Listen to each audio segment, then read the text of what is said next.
An empire can appear invincible precisely at the moment it becomes most vulnerable.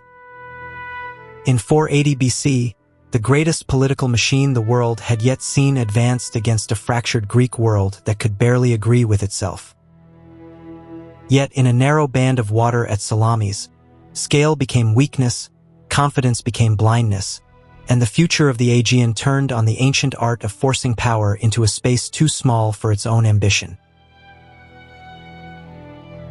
This is not merely a story of ancient ships colliding in the dark. It is a permanent study of the limits of human accumulation, a testament to the brutal mathematics of constrained geography, and a warning that the sheer mass of a civilization does not guarantee its survival when reality narrows to a choke point. By 480 BC, the Achaemenid Empire stood at the apex of early imperial statecraft. This was no crude horde pressing outward by instinct alone, nor was it the cartoonish monolith of later myth. It was a political organism of astonishing sophistication, stretching across vast territories from the Indus Valley to the edges of Europe, administering many peoples, languages, religions, and economies beneath the overarching authority of the great king. Its royal roads, complex tribute systems, semi-autonomous satrapies, and staggering military capacities represented one of humanity's first truly continental experiments in organized, centralized power. Persia did not simply conquer. Persia integrated, extracted, coordinated, punished, rewarded, and projected undeniable legitimacy across extraordinary distances. To live within its borders was to experience a world of administered predictability. To stand outside them was to invite the wrath of a system that viewed defiance as an error in the natural order of the cosmos. That scale matters deeply, because the invasion of Greece cannot be reduced to a theatrical act of revenge for the sting of Marathon 10 years prior. Marathon had indeed wounded imperial prestige, and kings do not forget wounds. But empires of this magnitude do not mobilize the known world merely to settle a bruised ego. Greece mattered because frontiers matter. Peripheral defiance, if left unanswered, carries a highly dangerous, radioactive message to subjects everywhere else. Imperial reach has limits. An edge of the empire that remains rebellious invites imitation, and imitation is the cancer that destroys empires from the inside. Therefore, Xerxes' monumental campaign was about credibility precisely as much as it was about conquest.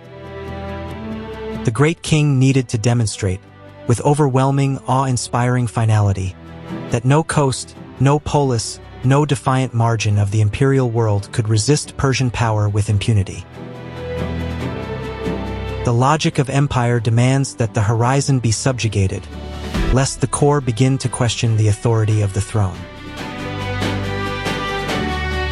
Yet the Greek world presented a problem utterly unlike the centralized monarchies and ancient river valley civilizations Persia had so efficiently absorbed in the past. Greece was not one state. It was a civilizational family fractured into fiercely competitive, chronically paranoid city-states. Athens, Sparta, Corinth, Aegina, and dozens of others shared a language, sacred sanctuaries, foundational myths, and a broad cultural inheritance. But shared identity did not erase bitter rivalry. These polis argued, maneuvered, distrusted, and watched one another with almost as much anxiety as they reserved for foreign powers. The Greek condition was profound political closeness without a shred of political unity. They were a people who spent their days perfecting the art of internal friction, incapable of yielding sovereignty to one another, making them an incredibly difficult target to conquer with a single decapitating strike. You cannot cut off the head of a serpent that has 100 distinct squabbling heads. That very fragmentation created the central, agonizing dilemma of the Persian invasion. How does a deeply divided civilization resist a highly centralized, hyper-resourced empire. On land, the answer seemed exceedingly grim. Persia could field immense forces, draw on virtually inexhaustible financial resources, and sustain forward pressure through the sheer, grinding depth of its manpower and imperial organization. But the sea introduced a radically different variable. The Aegean was not simply an open plain of water waiting to be crossed. It was a treacherous, complex world of hidden channels, rocky islands, unpredictable local currents, highly irregular coasts, and severely constrained movement. Their political cunning and geographic terrain might actually compensate for a fatal inferiority in scale. A weaker, desperate coalition could seek operational leverage rather than impossible numerical parity. This is why the earlier engagements at Thermopylae and Artemisium must be understood not as isolated romantic legends of doom, but as the opening, bloody syllables of a much larger strategic argument. Thermopylae was resistance, certainly. Artemisium was necessary naval testing, certainly. But neither could save Greece merely by inspiring the admiration of later poets. Symbolism could stiffen resolve, but symbolism is a hollow shield against a battering ram. It could not substitute for a grand strategy capable of surviving the crushing material pressure of the Persian advance.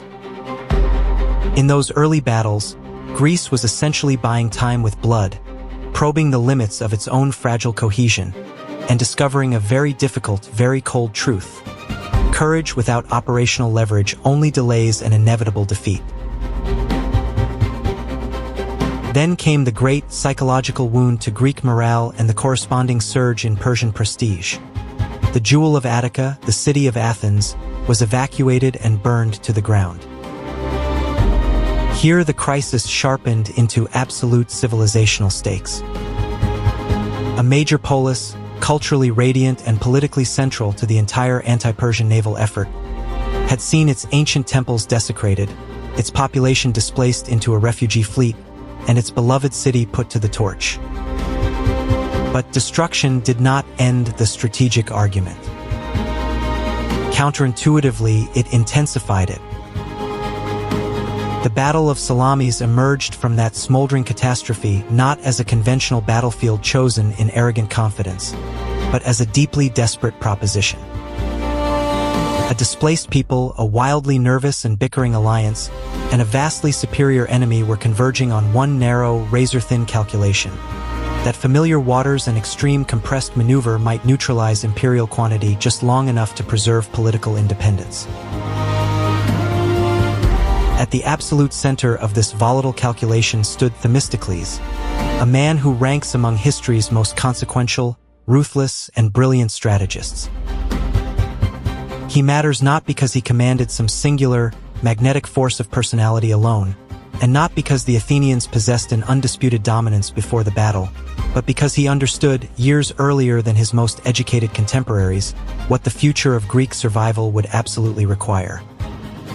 Years before Xerxes ever crossed the Hellespont, Themistocles had engaged in an exhausting political war to press Athens into investing heavily in naval construction, convincing the Democratic Assembly to use the newly discovered silver of the Laurion mines not for public payouts, but to build a massive fleet of state-of-the-art triremes. This was not merely a budgetary or procurement decision. It was a breathtaking act of strategic imagination that rewired the socio-economic soul of Athens. He recognized that the sea could become the ultimate equalizer against larger powers, the mobile shield of a vulnerable polis whose true strength must lie not in static stone walls, but in mobility, aggressive projection, and unyielding maritime reach. Unsurprisingly, many Greek leaders did not share his radical conclusion in full. The alliance against Persia was real on parchment, but in the war council it was incredibly brittle.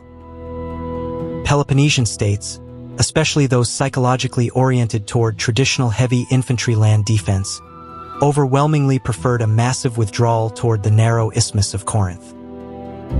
There, they argued, a great wall could be raised, the entire Peloponnese could be turned into an impenetrable fortress, and the war could be reframed as a localized containment struggle for the southern core of Greece. On the surface, to a terrified mind, this looked intensely reasonable. It appealed to the most basic human instinct in times of terror. Narrow the line, protect the immediate homeland, sacrifice the exposed northern regions, and desperately preserve what can be held. Such defensive logic has seduced and subsequently destroyed many grand coalitions under pressure throughout history. But the fatal strategic weakness of that very instinct was exactly what Themistocles perceived with terrifying clarity. If the combined Greek fleet withdrew too far south to protect the isthmus, the entire alliance risked catastrophic fragmentation.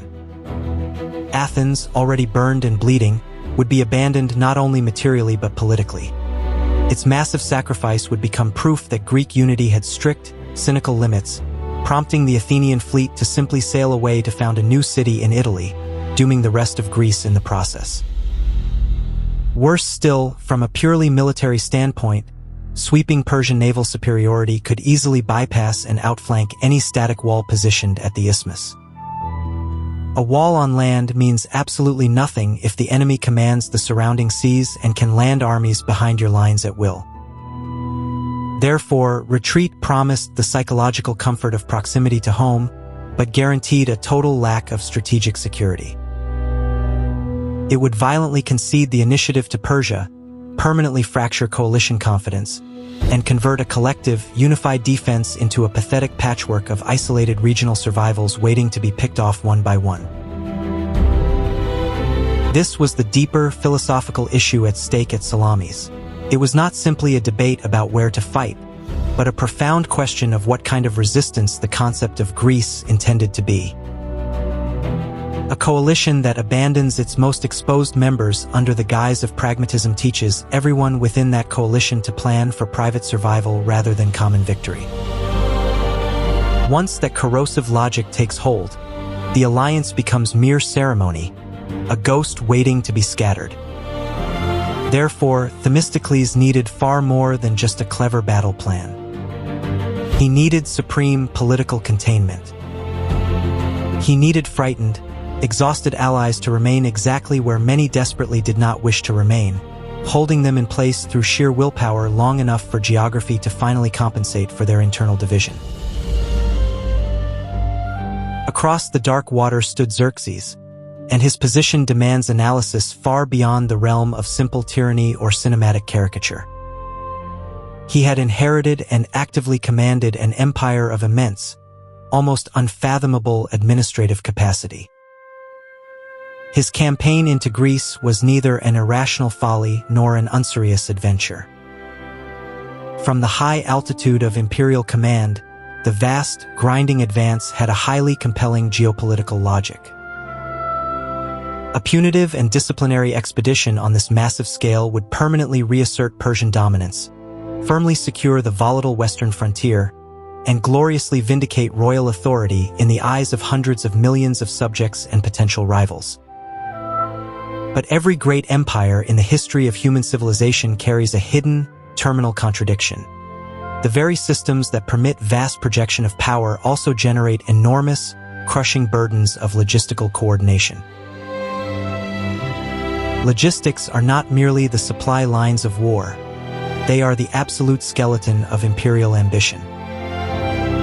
Mass armies require constant caloric supply, sprawling fleets require exquisite synchronization, commanders require intelligible and rapid chains of communication, and multinational forces require deep cohesion among contingents who possess entirely different languages, training habits, ship designs, and local expectations.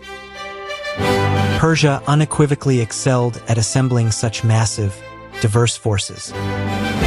But assembling a multitude is not the same thing as simplifying a multitude.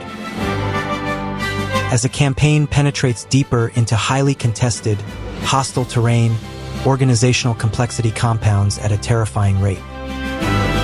Distances lengthen painfully. Information degrades as it travels. timing grows exponentially harder to coordinate.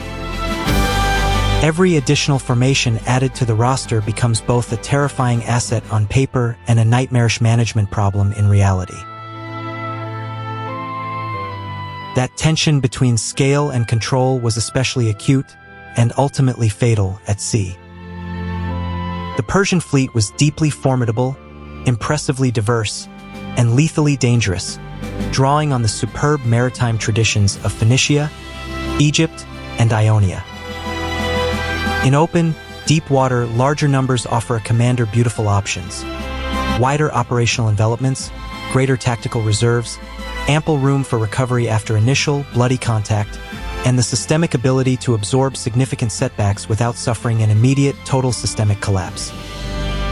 But severely restricted waters brutally alter the fundamental equation of warfare. In narrow straits, excess numbers cease to be an advantage and instantly become a profound liability: congestion. Turning arcs artificially narrow. Oars foul and snap against allied hulls. Visual signals are utterly obscured by a forest of masts and sails. Rear elements blindly press forward into the backs of front elements before the tactical picture at the vanguard is even remotely clear. Therefore, what brilliantly appears as invincible superiority on a parchment map may rapidly decay into catastrophic, paralyzing friction in practice. Themistocles grasped this reality with a clarity that bordered on genius. Salamis was not simply a physical place on a map. It was a highly specific mechanism, an environmental meat grinder, designed explicitly for converting immense Persian strength into insurmountable Persian difficulty. Yet even this profound understanding would have meant absolutely nothing if the fractious Greeks could not be held in position to spring the trap. Coalition warfare always involves two simultaneous, exhausting contests. One fought externally against the enemy, and one fought internally against the centrifugal force of fear within the alliance itself. Men under extreme mortal pressure almost always prefer movement that feels safe over stillness that is strategically necessary. Therefore, the Battle of Salamis was decisively won in part before the first bronze ram ever struck timber, in the shadowy, psychological realm of persuasion, political pressure, and brilliantly manipulated perception. Here appears the most famous and debated gambit associated with Themistocles. The secret message sent to Xerxes suggesting that the Greeks were fatally divided, terrified, and actively preparing to flee under the cover of darkness. Whether interpreted by modern historians as calculated, masterful deception, opportunistic and desperate improvisation, or both, the psychological effect on the Persian high command was profound. It preyed perfectly upon the inherent arrogance of imperial confidence. Xerxes was heavily encouraged to believe what he already desperately wanted to be true: that decisive closure was finally near, that the enemy coalition was inherently unstable, and that immediate, aggressive action could swiftly transform a grinding campaign of pressure into a glorious, final act of conquest. But this was the true genius of the maneuver. Themistocles did not merely lure Persian ships into a geographic bottleneck. He weaponized the enemy's deepest assumptions about Greek weakness and Persian inevitability against them. Great commanders throughout history do far more than merely move men and wooden hulls across a map. They arrange the mental battlefield before the physical one is engaged. They subtly induce their enemies to enthusiastically choose a course of action that appears intensely favorable in the moment, but is structurally flawed at its core. They transform the hesitation of their own allies into a state of trapped, inescapable commitment. They masterfully make timing serve geometry. By the eve of the Battle of Salamis, the theater of war had been flawlessly mentally prearranged. The Greek fleet would remain stubbornly exactly where a significant portion of them had desperately wished to leave, and the massive Persian armada would rapidly advance into the very jaws of the strait where they firmly believed the enemy was trying to escape. Now, the jaws of the trap closed. The Greek fleet remained fiercely disciplined in the tight straits near Salamis. The Persians, exhausted from rowing through the night, moved aggressively to block all exits and force a grand resolution. To Xerxes, watching from the heights of Mount Aigaleo, this massive deployment must have looked like the magnificent, final tightening of imperial hands around the throat of a shrinking, pathetic coalition. Escape would be permanently cut off, all resistance finished, and the wildly irritating naval dimension of Greek defiance extinguished forever. But in the cold, hard reality of the water below, every single movement intended to seal Greek weakness severely compressed Persian advantage into a fatal knot. To truly understand the horrific reality of the battle, its physical mechanics must be kept absolutely clear. Ancient triremes were not merely boats. They were highly sophisticated instruments of speed, exquisite timing, and violently controlled momentum. Their primary offensive power depended entirely on rapid maneuver, strict line cohesion, and the precise ability to ram the flanks of enemy vessels or swiftly exploit the sudden disorder in enemy formations. Such complex, kinetic fighting does not reward mere mass in the abstract. It exclusively rewards usable mass. And usable mass is a fragile thing, depending entirely on open space, clear line-of-sight signaling, and perfectly synchronized movement. In the tightly confined channels near Salamis, a vastly larger fleet immediately faced the supreme hazard of physically bunching into itself. Therefore, high numerical confidence rapidly approached a devastating geometrical limit, a tipping point beyond which adding more ships to the fight meant generating exponentially less clarity and significantly more chaos. This is the absolute key point of the engagement. Salamis was not won by mere patriotic emotion, shouting, or ideological fervor alone, though morale certainly mattered deeply to men fighting for their families. It was not won by some miraculous, divine destiny, though later memory would understandably and poetically frame it in grand civilizational terms. It was won by the cold, ruthless, and mechanical conversion of local geography into total command paralysis.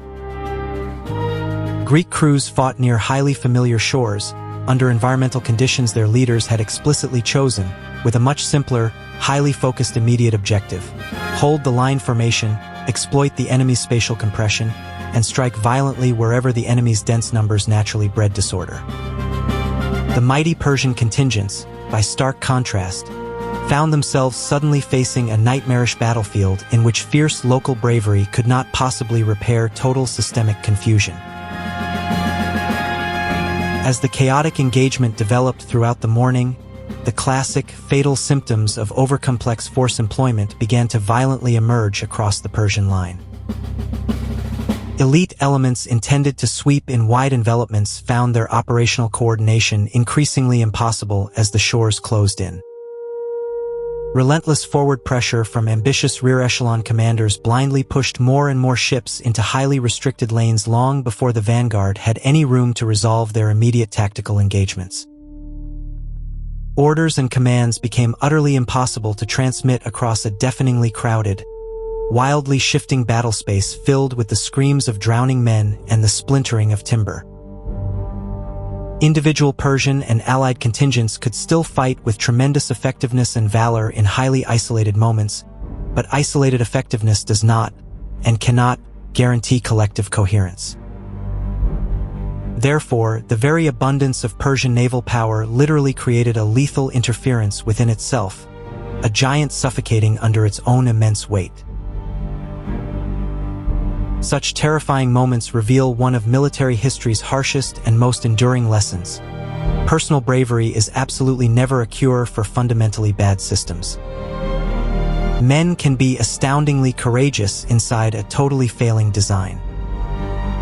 Officers can perform their duties admirably inside a completely broken sequence of command. Individual ships can strike incredibly hard inside a grand formation that is already completely compromised by fatal congestion. At Salamis, The ultimate Persian defeat was in no way a verdict on the courage or martial skill of the empire's Phoenician or Ionian sailors, many of whom fought to the bitter death.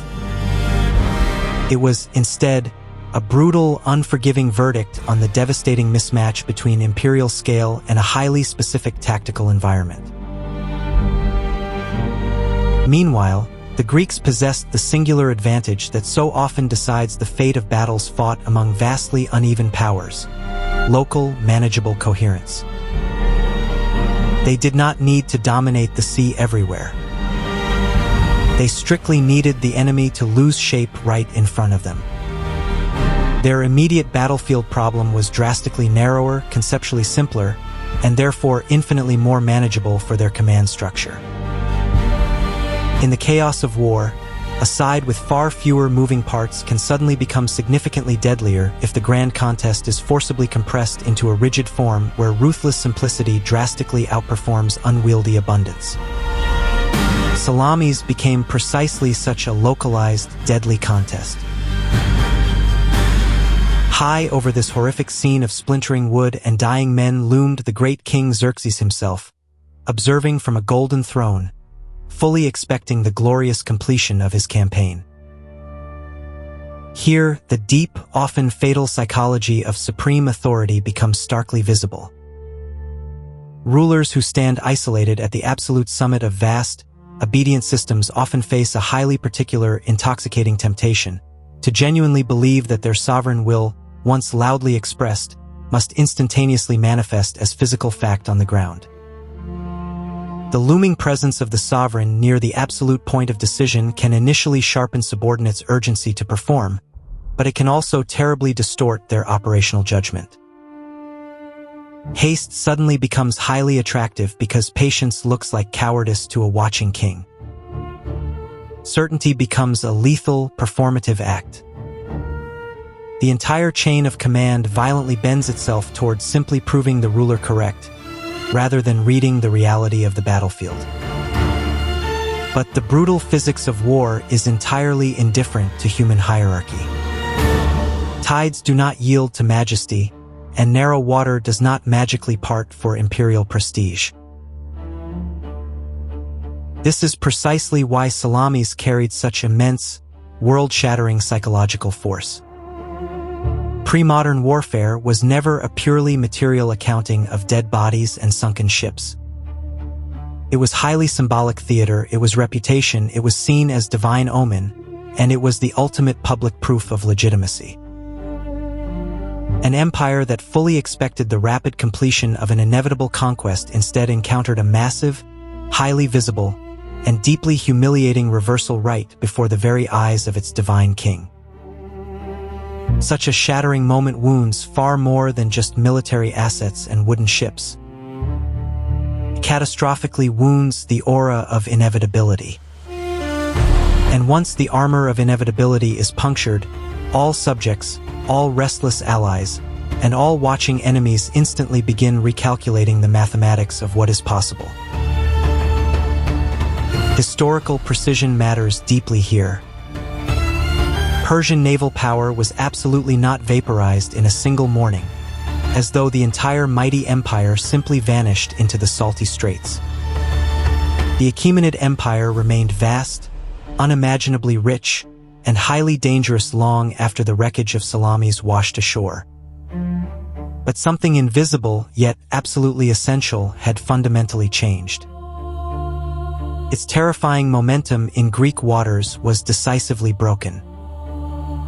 Its supreme confidence in achieving an easy, clean operational completion was deeply shaken. Its strategic freedom of movement was suddenly and drastically narrowed. The Great Invasion, once seen as a force of nature, no longer looked inevitable. That subtle, psychological change in inevitability is very often far more decisive in the grand sweep of history than raw casualty counts. Deep-rooted empires can easily survive massive material losses if they manage to preserve their overarching sense of direction. Conversely, fragile coalitions can collapse under incredibly small losses if they suddenly lose belief in their cause. At Salamis, the precise reverse of this dynamic occurred. Persia retained formidable, massive capacities, but its core campaign logic was fatally compromised. The Greeks, though still bleeding, highly vulnerable, and deeply divided amongst themselves, suddenly gained the single most potent resource any endangered polity can ever possess: highly credible hope. The immediate historical aftermath absolutely confirms this shift. Recognizing the severe vulnerability of his extended supply lines without complete naval supremacy, Xerxes eventually withdrew much of his vast force, leaving his capable general Mardonius to continue the grueling operations on land. The bitter war was absolutely not over. The brutal, grinding land battles of Plataea and the final naval mopping up at Mycale in 479 BC still lay ahead, and the Persian threat had by no means become fictional. But Salamis had irreversibly altered the grand strategic equation by permanently denying Persia the uncontested maritime dominance required to supply a continental army. Without perfectly secure mastery at sea, the entire architecture of sustained conquest in the rugged Greek terrain became far more fragile, and ultimately totally untenable. For the city of Athens, the significance of this victory was profound, world-altering, and deeply paradoxical. The city itself had been systematically burned. Its entire population had endured the absolute trauma of displacement and exile. Yet its highly controversial naval policy, championed by Themistocles against massive internal resistance, had been spectacularly vindicated. This reveals one of history's sternest, most counterintuitive truths. Absolute material devastation does not always equal final political defeat. A state can lose all its grand public buildings, its temples, and its homes, yet completely preserve its strategic agency if its core instruments of power remain alive and fiercely cohesive. Athens had lost its beautiful, ancient urban shell, but it had entirely retained the lethal, mobile maritime tool that Themistocles had so urgently demanded it build. That striking paradox rapidly became the foundational bedrock of all future Athenian power. The fleet was no longer seen as merely a temporary, desperate defensive expedient. It was the dynamic, unstoppable instrument through which Athens could aggressively imagine itself anew on the world stage. Prestige skyrocketed, democratic confidence deepened immensely, and Athenian naval leadership within the wider Greek world became increasingly difficult for any rival, even Sparta, to dispute. But here, history reliably introduces one of its most tragic recurring ironies. The very same glorious battle that miraculously helped preserve Greek autonomy also dramatically accelerated the emergence of a brand new, highly dangerous imbalance within Greece itself. In the restless decades that immediately followed, surging Athenian strength, immense wealth, and soaring cultural influence fed the rapid growth of the anti-Persian Delian League, and in time, that mutual defense league hardened into something increasingly, unmistakably imperial in character. Thus, the miraculous victory at Salamis did not inaugurate a serene, golden age of harmonious, democratic liberty across the Aegean. It preserved the vital independence of major Greek polities from foreign Persian domination, certainly, and history is profoundly richer for it. But it simultaneously opened the wide, seductive path for Athens to slowly convert its righteous, defensive leadership into a highly aggressive, deeply resented hegemonic ambition. A desperate, existential emergency had produced incredible solidarity. Unprecedented success would later produce brutal hierarchy and devastating internal war. This intricate reality is exactly why simplistic, triumphant civilizational slogans ultimately fail to capture the truth. Salamis did not single-handedly invent an entire, perfected future, nor did it magically create all later Western philosophical, political, and cultural developments in a vacuum. History is absolutely never so neat, and humanity is never so simple. But the battle absolutely did preserve the crucial autonomy of major Greek centers at an incredibly formative, delicate moment in human history. It allowed their messy political experiments, their explosive artistic energies, their intense rivalries, and their brilliant philosophical arguments to continue evolving on terms not wholly dictated by top-down imperial incorporation. That survival, with all its subsequent flaws and tragedies, is profound significance enough. The deeper, transcendent lesson reaches far beyond the rocky shores of ancient Greece and the dusty plains of Persia. Societies under absolute, existential pressure rarely survive by attempting to match a massive adversary's strongest material attributes directly. They survive by intelligently forcing the conflict into highly specific dimensions where their own internal cohesion, rapid adaptability, and intimate local intelligence matter infinitely more than the sheer, crushing scale of the enemy. Constraint, when chosen wisely and utilized ruthlessly, can become an incredibly lethal weapon. Narrowness, when accepted deliberately by a defending force, can utterly defeat overwhelming abundance. Salamis was a magnificent victory not of supreme size, but of fiercely imposed terms.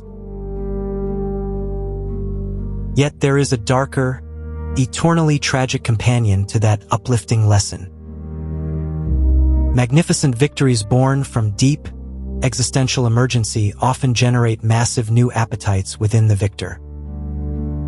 The fragile coalition saved by harsh necessity may very well later forget the deep humility that necessity once strictly imposed upon it. Brilliant strategic foresight can slowly harden into toxic strategic pride.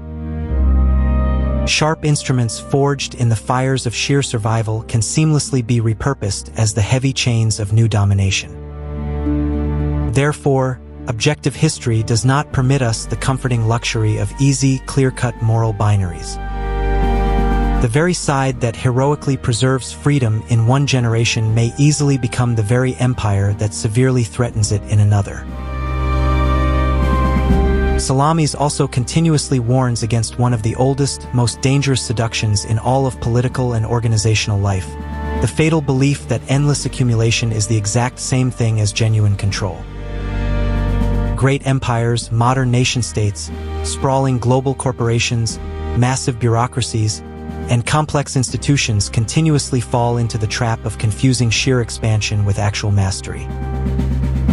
They endlessly gather more territory, acquire more assets, hire more personnel, hoard more data, form more committees, and construct more convoluted channels of command. But every single addition multiplies internal complexity. And beyond a certain critical threshold, complexity begins to violently devour human judgment. Vast systems become sluggish, critical signals become impossibly noisy, personal accountability grows dangerously thin, and institutional confidence becomes vastly more theatrical than real.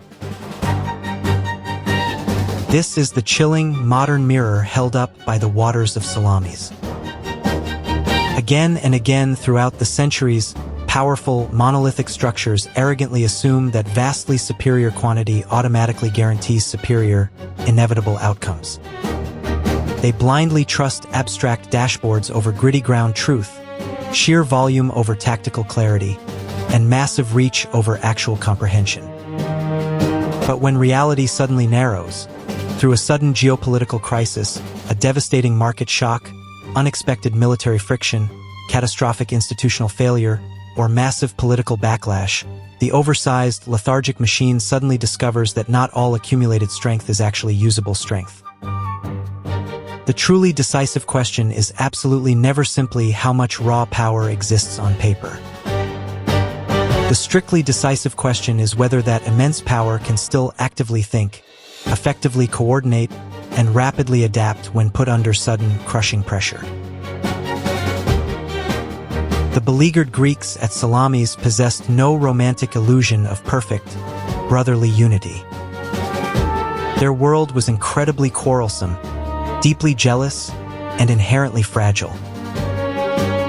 But under the shadow of a mortal civilizational threat, just enough cohesion was preserved, for just long enough, to ruthlessly impose a battlefield that heavily favored disciplined simplicity over sprawling imperial breadth. This is perhaps the single most fundamentally unsettling insight of all. Human communities absolutely do not need utopian perfection in order to survive the worst storms of history. They strictly need sufficient, clear-eyed coherence at the absolute decisive hour. The verdict of history is therefore stark, unsentimental, and crystal clear. Salamis did not single-handedly destroy the Persian Empire, but it spectacularly broke the immense momentum of a massive, multi-continental invasion and completely denied a dominant imperial power the maritime freedom it absolutely needed to finish the subjugation of a free people. It miraculously preserved a fiercely fractured civilization by aggressively compelling a significantly stronger enemy to fight on intimately unfavorable terms. The societal cost had already been almost unimaginably immense. Historic cities burned to ash, entire populations displaced onto the sea, fragile alliances strained to the very edge of total collapse. But the grand strategic result was undeniably real. Greece remained politically alive, culturally vibrant, and free enough to boldly determine its own magnificent, messy future. The modern mirror is no less severe and no less relevant to our times. Human beings still obsessively worship scale. Modern institutions still routinely mistake blind accumulation for strategic wisdom. Global leaders still arrogantly believe that ever larger, more complex systems are automatically more stable and governable systems. Yet the brutal arc of history repeatedly, endlessly shows the exact opposite to be true. Massively overextended power almost always breaks at the exact point where internal coordination fails, where imperial certainty wildly outruns ground reality, and where much smaller, highly cohesive communities fiercely fight not for grand expansion, but for the fundamental, unyielding right to simply remain themselves. And then, finally, comes the ultimate legacy question, the one that no dusty archive and no ruined monument can ever completely answer. When the survival of an entire people depends strictly on ruthless discipline, clever deception, and massive collective sacrifice, what exact kind of civilization ultimately emerges into the light after the victory is secured?